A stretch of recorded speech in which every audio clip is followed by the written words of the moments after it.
સ્વાગત છે. આજે આપણે જે વિષય પર ઊંડાણપૂર્વક ચર્ચા કરવાના છીએ એ છે સંચાલન, સ્વરૂપ અને મહત્વ. આપણી પાસે આના પર કેટલાક સ્રોત છે, જેમાંથી મુખ્ય મુદ્દાઓ કાઢવાનો પ્રયત્ન કરીશું.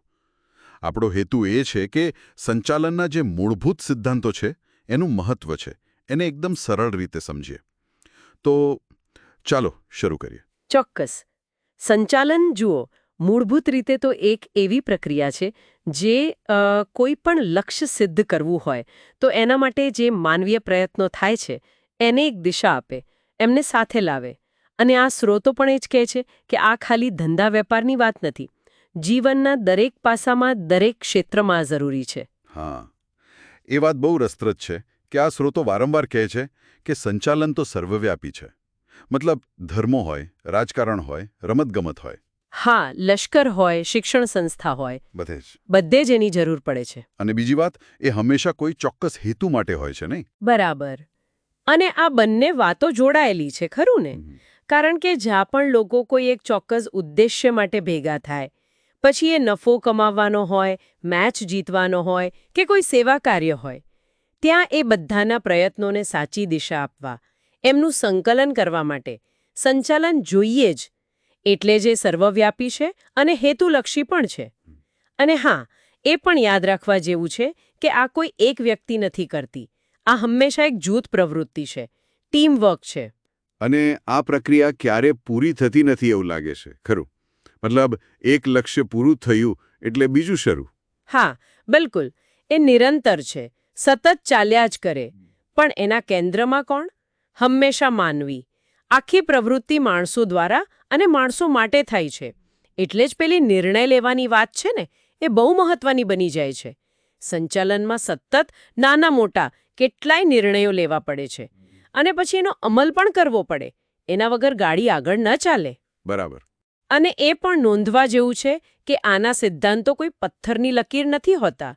સમય બદલાય, સંજોગો બદલાય, એમ એ પણ બદલાય છે, ગતિશીલ છે. મને એક વાત ખરેખર બહુ આમ ઇન્ટરેસ્ટિંગ લાગી કે આ સ્રોતો સંચાલનને વિજ્ઞાન પણ કહે છે, કળા પણ કહે છે અને વ્યવસાય પણ. આ ત્રણેય એક સાથે કઈ રીતે? થોડું અટપટું નથી? શરૂઆતમાં લાગે એવું, પણ જુઓ, એ ખરેખર એની ખાસિયત છે.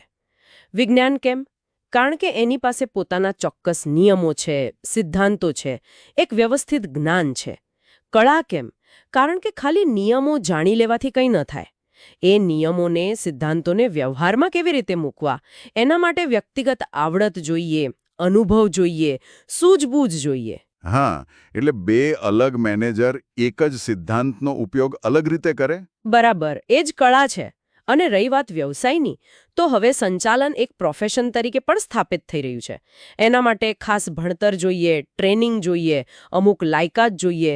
આપણે જોઈએ છે ને, IIM જેવી સંસ્થાઓ પ્રોફેશનલ મેનેજર્સ તૈયાર કરે છે. અને એમને ચોક્કસ નીતિ નિયમો, આચારસંહિતાનું પાલન કરવું પડે? હા, એટલે એ વ્યવસાય પણ છે.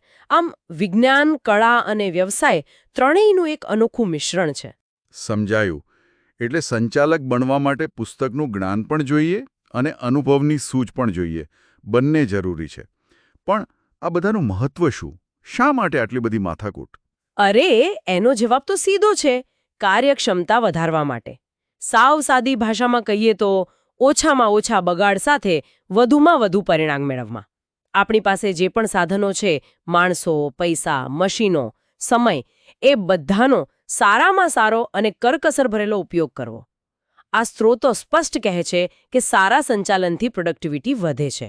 હા, અને જ્યારે કાર્યક્ષમતા વધે, ઉત્પાદન વધે, એટલે પછી દેખીતું છે કે એકમનો વિકાસ થાય, નફો વધે અને નોકરીની તકો પણ ઊભી થાય. બરાબર. રોજગારીનું સર્જન થાય. આર્થિક રીતે આ બહુ મહત્વનું છે. ચોક્કસ. અને એની અસર ખાલી એક કંપની કે ઉદ્યોગ પૂરતી નથી રહેતી.